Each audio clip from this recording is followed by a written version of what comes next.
ब्रेकनंतर बघूयात एक special report असा आहे की बीड जिल्ह्यात नायगाव अभयारण्य हे मयूर अभयारण्य म्हणूनच प्रसिद्ध आहे।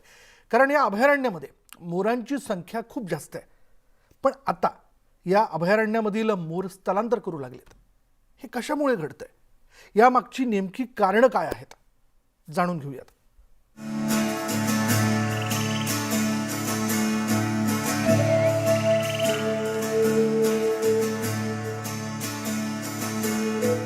मोर पाहिला रे पाहिला की कुणाचंही मन प्रसन्न होतं।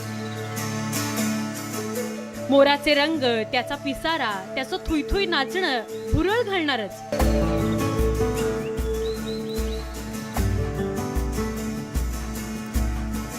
बीडमध्ये पाटोदा तालुक्यातल्या या नायगावच्या मयूर अभयारण्यात 2019च्या जनगणनेनुसार असे 4,500 मोर आहेत, तर शेकडो वेगवेगळ्या जातीचे प्राणी पक्षी आहेत। पण वन विभागाच्या दुर्लक्षाने हे मोर आणि इतर पक्षी इथून स्थलांतर तरी करतील किंवा त्यांचा हकनाक जीव तरी जाईल अशी परिस्थिती आहे।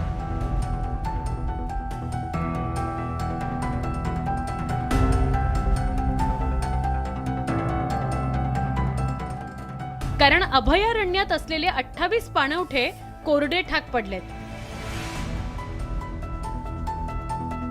2019च्या गणनेनुसार 9 ते 9,500 मोर होते नायगावला। तर ते आता त्यांची व्यवस्था नसल्यामुळे किंवा कमी प्रमाणात व्यवस्था असल्यामुळे ते स्थलांतर झालेले आहेत बाहेर। पाण्याची व्यवस्था कमी, त्यांना उन्हाळ्यात पाणी कमी पडतं। पाणवठे आहेत पण त्याला कधीतरी पाणी टाकलं जातं 8-15 दिवसाला किंवा कधी 20 दिवसाला। पण त्यात थोडा बदल केला पाहिजे, कर्मचाऱ्यांनी लक्ष दिलं पाहिजे। ग्राउंड रियालिटी पाहण्याकरता आमचे प्रतिनिधी सुरेश जाधव यांनी नायगाव मयूर अभयारण्य गाठलं।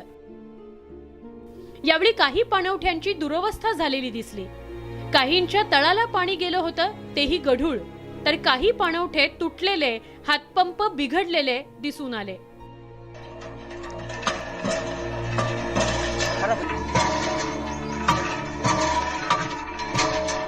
साडेचार हजार मोरांची या अभयारण्यामध्ये संख्या आहे। मात्र त्याच मोरावरती आज पाण्या वाचून आणि अन्न वाचून उपासमारीची वेळ आली। मी त्या अभयारण्याच्या एका पाणवठ्याच्या जवळ आहे। माझ्या पाठीमागे आपण हा पाणवठा पाहतोय। या ठिकाणी अक्षरशः हा पाणवठा तुटलेला आहे। जो हातपंप या ठिकाणी आहे तो हातपंप देखील नादुरुस्त आहे आणि इथं पाणी तर टाकलेलं सोडा, मात्र इथं कोणी आलेलं देखील दिसत नाही। आणि या अभयारण्यामध्ये मोठ्या संख्येनं मोरांचं वास्तव्य आहे।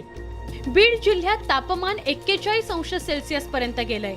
असं असताना जास्त पाण्याची गरज आहे, पण वास्तव वेगळं आहे। ग्राउंड रियालिटी अभयारण्यातल्या 28 पाणवठ्यांपैकी बहुतांश कोरडेच आहेत। काही पाणवठे तुटलेले, तडा गेलेले, दुरवस्था झालेले आहेत। 15 ते 20 दिवसांनी टँकरनं पाणवठे भरले जातात असा दावा वन विभाग करताय।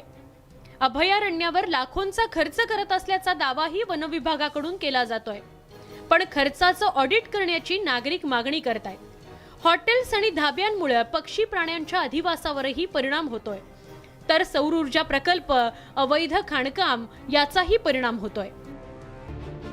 पाणवठ्यावर थेंबरही पाणी नसल्यानं मोर लोकवस्तीत येत आहेत आणि त्यांची शिकार होतीये। यामुळे पक्षी प्राणी संख्या येत्या काळात कमी होईल आणि अभयारण्य नामशेष होईल अशी भीती सामाजिक कार्यकर्त्यांनी व्यक्त केली आहे। कुणी जर तक्रार केली तर फोटो एडिट करून, अँगल कॅममधले फोटो एडिट करून त्या ठिकाणी पाणी असल्याचं दाखवलं जातं वरिष्ठांना।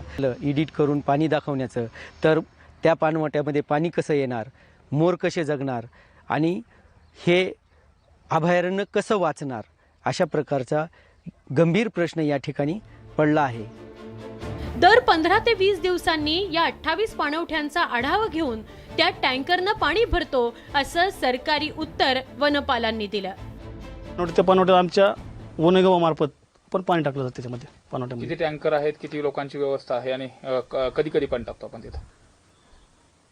प्रत्येक पाणवठ्यामध्ये ज्यावेळेस आपलं पाणवठा स्वच्छ केल्यानंतर आपण पाणवठ्यामध्ये पाणी टाकल्यानंतर 8 ते 10 दिवसामध्ये पाणवठ्यामधलं पाणी जर खराब झालं तर आपण पाणवठ्यामध्ये परत पाणी टाकतो आपण। महाराष्ट्रात असलेल्या वनसंपदेविषयी, पक्षी प्राण्यांच्या विविध जाती आणि त्यांच्या संख्येविषयी वन विभाग अनुषंगानं सरकारच गंभीर नाही हे क्लेशकारक आहे।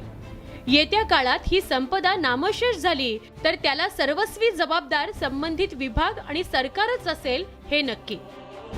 सुरेश जाधव सह bureau report, news 18 Lokmat, Naigaon, Beed.